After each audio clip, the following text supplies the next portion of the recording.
Alors, Lil Tay a toujours été un vrai mystère sur internet. Pour ceux qui ne s'en souviennent pas, entre 2016 et 2018, il y avait cette gamine surnommée Lil Tay qui est devenue virale avec des vidéos où elle flexait des voitures, des liasses de billets et des fringues de luxe. You already know what it is. Lil Tay, the youngest flex of the century. I'm only 9 years old, but I'm richer than all y'all broke haters. This female kitchen is bigger than your whole entire living room, and I got 4 more houses. This costs more to your rent. My toilet costs more to your rent. Everything in my bathroom costs more to your rent. And see, this is my closet. Everything here be designer. Gucci, Louis, Versace. Puis un jour, on a découvert que quelqu'un, probablement son frère l'a coaché dans l'ombre, lui soufflant toutes ces dingueries à dire. Oh, wait. Go back and say like, no, you broke. Lil Tay be popping on YouTube right now. No. Redo.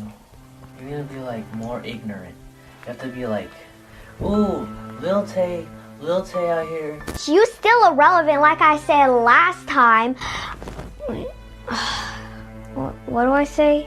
Et là, rideau, tout le monde a vu l'envers du décor. Les critiques ont explosé. Entre accusations de maltraitance, exploitation d'enfants et mère, père, frère tous dans la sauce, Lil Tay a tout simplement disparu des radars. 2 ans plus tard, en 2023, elle tente un comeback en mode buzz extrême. Elle et son frère font croire à leur propre mort, littéralement. Sauf que très vite, on découvre que c'est un énorme canular. Ils disent avoir été hackés. Mais après ça, elle revient direct à son ton habituel, à trash talker tout le monde. 5 years and y'all still broke. The GOAT is back. 5 years and I'm still the youngest one out. Yo hating ass bitches were hating on me when I was 9 years old, talking all this shit when you don't fucking know me. So stop fucking talking. You did not come up. You had 5 years to come up and you didn't. Elle enchaîne ensuite en balançant des accusations très graves contre son père, qu'il aurait posté des annonces bizarres sur Craigslist, qu'il l'aurait nourrie avec un régime diabolique, qu'elle devait porter des vêtements trop petits, etc. Et que lui et sa compagne méritaient une enquête des services sociaux. Mais au-delà de ça, son seul objectif semblait être rechercher du clout encore et toujours, et balancer des morceaux douteux. Et là, on atteint un nouveau palier dans la dégénérescence collective. Le tout a vraiment attiré mon attention quand je suis tombé sur ce tweet. Si ce post atteint 10 000 likes, je réfléchirai sérieusement à me lancer sur OF. Et là tu te dis, mais elle a quel âge maintenant Lil Tay? Parce qu'à la base c'était une gamine de 9 ans, non? Eh bien, accroche-toi, ce tweet a été posté 6 jours avant son 18e anniversaire, comme un parfum de déjà-vu. Oui, le même move que Bad Baby qui avait lancé sur OF, à minuit, le jour de sa majorité. You recently started an OnlyFans account, correct? Is it true you made over $1 million in your first 6 hours? Yes.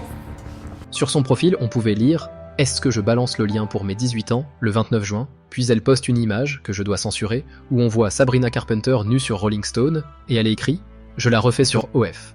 Puis arrive le tweet le plus glaçant.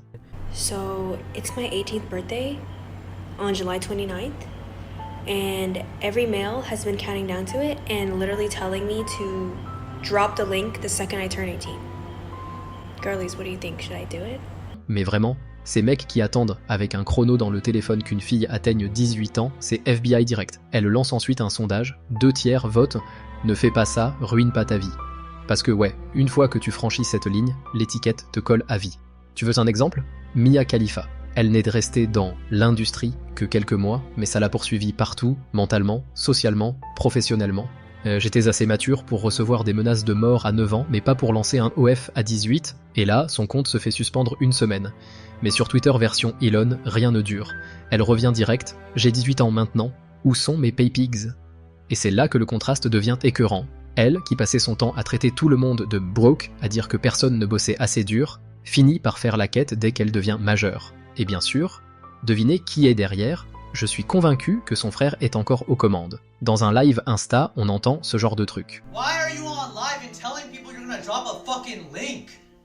So I'm just gonna disappoint everybody that's been waiting since 2023 and even 2018 by not. Bro, what in the 2018, elle avait 11 ans.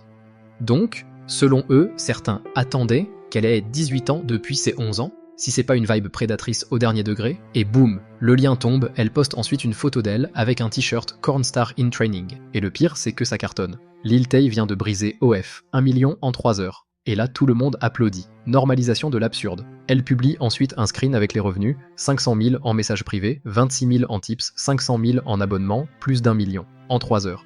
Et les gens trouvent ça Inspirant, tu vois, la logique moderne, si ça rapporte, c'est bien, pas de réflexion, pas de morale, juste la thune. Mais moi je vois une enfant brisée, exploitée par sa famille depuis 9 ans, qui finit par s'auto-exploiter dès qu'elle le peut, et je trouve ça profondément triste. Bref, donnez-moi vos avis en commentaire.